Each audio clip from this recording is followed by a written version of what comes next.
Verouach, parce que le Zohar va y revenir. Et le Ramak il dit qu'on peut prendre les choses d'un autre côté, de la suite du Zohar. Alors maintenant, Verouach Elohim, et on a le souffle de Elohim. Notez qu'on a squeezé le théum. Il va revenir ce théum. Verouach Elohim et le souffle de Elohim. Alors le souffle, c'est Ruach de Kucha. C'est le souffle de sainteté. C'est le Ruach HaKodesh. C'est l'Esprit Saint. Ou le souffle saint. Ou l'Esprit du Saint, ça dépend comment on traduit, Ruach HaKodesh, ou l'Esprit le Saint, si on veut mettre l'accent sur le He. Ruach de Kucha, le souffle de la sainteté. N'oubliez pas que d'après la Chassidut, on dira que Veruach Elohim, c'est Ruach Shel Mashiach. D'accord? C'est ça qu'on dira sur ce verset là-bas, d'accord? Même c'est bien avant, je crois même que c'est ramené par Rashi. Veruach Elohim, et ça, c'est ce que ramène Rashi, il dit c'est Ruach Shel Melech HaMashiach. C'est l'esprit du Mashiach.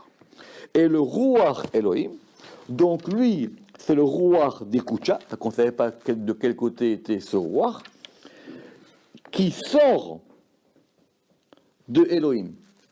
Alors, c'est une très très bonne remarque du Zohar que le Ramak a apprise.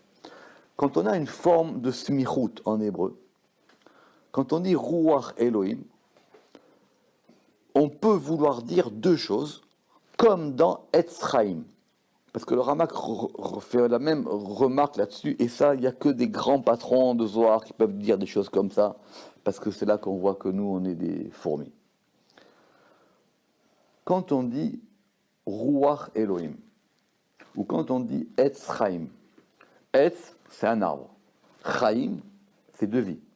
Donc on va traduire un arbre de vie. Quand on dit Ruach Elohim, on dit c'est le souffle de Elohim. Maintenant, qu'est-ce qu'on entend dans la smichut?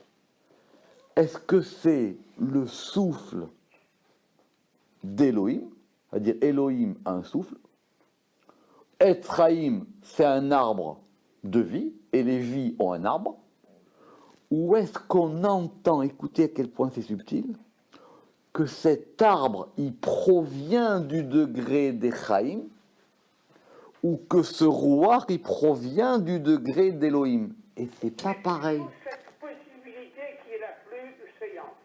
Et c'est pas évident de dire ça. Mais quand on dit Etz Chaim, il dit le Ramak dans le Zohar là-bas, Etz Chaim, c'est pas l'arbre de vie.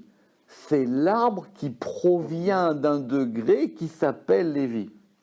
Et le Zohar ici, pourquoi est-ce qu'il dit Veruach d'Ekucha denafik me Elohim?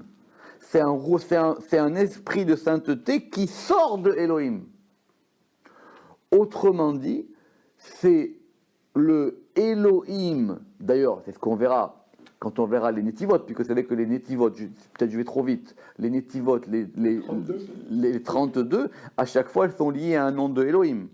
Donc, c'est ce degré de Elohim qui fait sortir un Ruach.